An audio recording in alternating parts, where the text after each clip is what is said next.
Zach joined the 4K for Cancer and traveled on a bike similar to this one for 70 days and over 4,000 miles. Zach finished his race in Portland, and after that he went up to Seattle to visit some of his friends. He locked his bike up in a roof rack, and that's where it was stolen. This two-story dog hotel will grow another 4 stories along its side to accommodate for even more puppies as Christmas and travel season begins. Its popularity and success barks for itself. I'm Eurie Hwang, KT News. Another thing AMR is providing are loaner life jackets. As long as you provide keys or a driver's license, they'll loan your life jacket for a day. This may be cliche, but Nancy tells us that bringing over plated cookies to your neighbor can be a positive step toward building or rebuilding a relationship with them. Eurie Hwang, KT News. Never has a movie theater, a place where people leisurely enjoy stories unfold on the big screen, turned into the set of a surreal horror. Batman fans aging from months-old infants to 51-year-olds turned out for the midnight premiere of the new Batman movie. But they soon found themselves at the mercy of a deranged man. James Holmes, a 24-year-old university student and the alleged killer in the shooting rampage, decided to play out his inner madness using a movie theater as his stage. Eyewitnesses say Holmes hurled smoke bombs inside the packed theater, then started to open fire at his victims. Police quickly arrived at the scene and arrested him, whom they say surrendered without a fight. He told police officers he was the Joker, an antagonist in the Batman story. Whatever he preferred to be, in the eyes of the public, he will likely remain a mass murderer.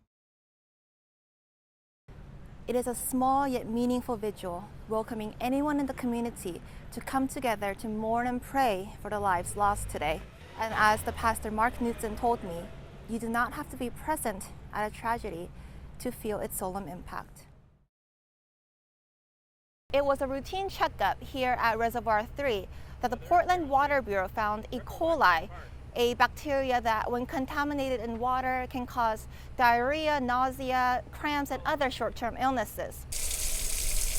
An estimated 105,000 people were affected by Saturday's boil water notice. And some people complained, why didn't the Water Bureau alert them sooner? Well, here's the rundown. On Thursday, routine samples were taken to the testing center. It wasn't until Friday morning they found bacteria in Reservoir 3. The Bureau immediately shut it down and took new samples from a different part of the reservoir. But the results takes 24 hours, so it wasn't until Saturday morning that E. coli was seen again. That morning, public notification began, but not for another 3 hours. The notice has now been lifted, but the Bureau still recommends people to let the water flow for at least 2 minutes before drinking it. This will allow any contaminated water remaining in the plumbing to be flushed away.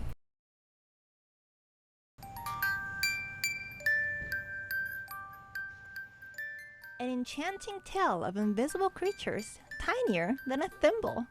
A brilliant craftsman who provided the village a miniature one for our alter egos. This has to be Elfinland.